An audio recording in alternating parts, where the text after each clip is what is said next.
ఖమ్మం పట్టణ ప్రజలకు CPIML new democracy Khammam జిల్లా పార్టీ విజ్ఞప్తి చేస్తున్నది. ప్రియమైన ప్రజలారా, వెలుగుమట్ల భూబాధితుల ఇళ్ల స్థలాలను ఇళ్లను ప్రభుత్వం కూల్చివేసినటువంటి విషయం మనందరికీ తెలిసినటువంటిదే. గత 10 సంవత్సరాల నుంచి వెలుగుమట్ల భూదాన భూమిలో ప్రజలు ఇళ్ళు వేసుకొని నివసిస్తున్నటువంటి పరిస్థితి ఉంది. 10 సంవత్సరాల నుంచి నీరు లేకుండా, కరెంటు లేకుండా, అక్కడ ఎలాంటి సౌకర్యాలు లేకుండా 10 సంవత్సరాల నుంచి ప్రజలు అక్కడ జీవిస్తున్నారు అనేటువంటిదంటే వాళ్ళు నిరుపేదలు కాబట్టి అన్ని రకాల ఇబ్బందుల్ని ఎదుర్కొంటూ కూడా అక్కడ జీవించటం అనేటువంటిది జరుగుతూ ఉంది. 10 సంవత్సరాల నుంచి జీవిస్తున్నటువంటి పేద ప్రజలకు ప్రభుత్వం ఎలాంటి సౌకర్యాలు కల్పించకపోగా ఫిబ్రవరి 24వ తారీఖున ఎలాంటి నోటీసులు ఇవ్వకుండా, ఎలాంటి హెచ్చరికలు తెలియజేయకుండా ఇళ్ళని కూల్చివేయటం అనేటువంటిది దుర్మార్గమైనటువంటి చర్య అని చెప్పేసి సిపిఐఎంఎల్ న్యూ డెమోక్రసీ పార్టీ ఆనాడే భావించింది. ఈ దుర్మార్గమైనటువంటి చర్యని సిపిఐఎంఎల్ న్యూ డెమోక్రసీ పార్టీ తీవ్రంగా వ్యతిరేకిస్తూ ఆనాటి నుంచి ఈనాటి వరకు బాధితులకు న్యాయం జరగాలని చెప్పేసి వివిధ పద్ధతుల్లో సిపిఐఎంఎల్ న్యూ డెమోక్రసీ పార్టీ ఆందోళన నిర్వహిస్తున్నటువంటి పరిస్థితి ఖమ్మం పట్టణ ప్రజలకు, ఖమ్మం జిల్లా ప్రజానీకానికి తెలిసినటువంటిదే.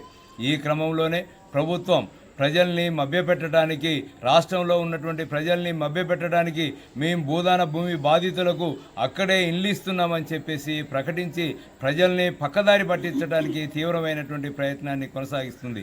వాస్తవంగా అక్కడ ఉన్నటువంటి ప్రజలు 750 మంది అక్కడ ఇళ్ళని ఏర్పాటు చేసుకొని జీవిస్తున్నటువంటి వాళ్ళల్లో సుమారు 650 మందికి నేటికి కూడా ఇల్లు రానటువంటి ఒక దౌర్భాగ్యమైనటువంటి పరిస్థితి ఉంది.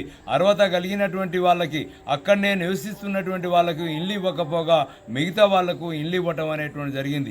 ప్రభుత్వం ఎవరైతే ఉందో ప్రభుత్వం అప్లికేషన్లు పెట్టుకోమని చెప్పేసి భావించినటువంటి సందర్భంలో ఖమ్మం పట్టణంలో ఉన్నటువంటి అనేక మంది పేద ప్రజలు వాళ్ళకు ఇల్లు లేనటువంటి సందర్భంలో మాకు ఇల్లు వస్తాయనేటువంటి ఆశతోటి అప్లికేషన్లు పెట్టుకున్నటువంటి స్థితి ఉన్నది. ఇవాళ మంత్రులే ప్రకటిస్తూ ఉన్నారు, ప్రజలు అప్లికేషన్లు పెట్టుకోమంటే సుమారు 5,000 మంది అప్లికేషన్లు పెట్టుకున్నారని చెప్పేసి ప్రభుత్వం ప్రకటిస్తున్నది. అంటే ఖమ్మం పట్టణంలో సుమారు 5,000 మందికి ఇల్లు లేవని చెప్పేసి ప్రభుత్వమే అంగీకరిస్తున్నటువంటి పరిస్థితి ఉంది. కాబట్టి అర్హులైనటువంటి పేద ప్రజలందరికీ కూడా ఇల్లు ఇవ్వాలని చెప్పేసి మేము మొదటి నుంచి డిమాండ్ చేస్తా ఉన్నాం. ఇప్పుడు కూడా అదే పద్ధతిలో అర్హులైనటువంటి పేద ప్రజలందరికీ ఇల్లు ఇవ్వాలని చెప్పేసి కోరుతా ఉన్నాం.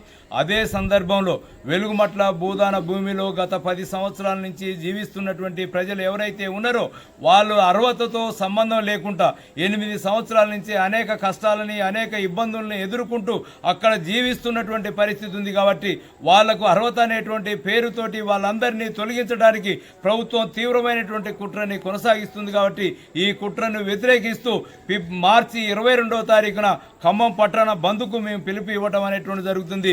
వ్యాపార వర్గాలు, వాణిజ్య వర్గాలు, మేధావులు, విద్యార్థులు, మహిళా లోకం, పార్టీలు ఈ బంద్ని విజయవంతం చేయాల్సిందిగా మేము పిలుపునిస్తున్నాం.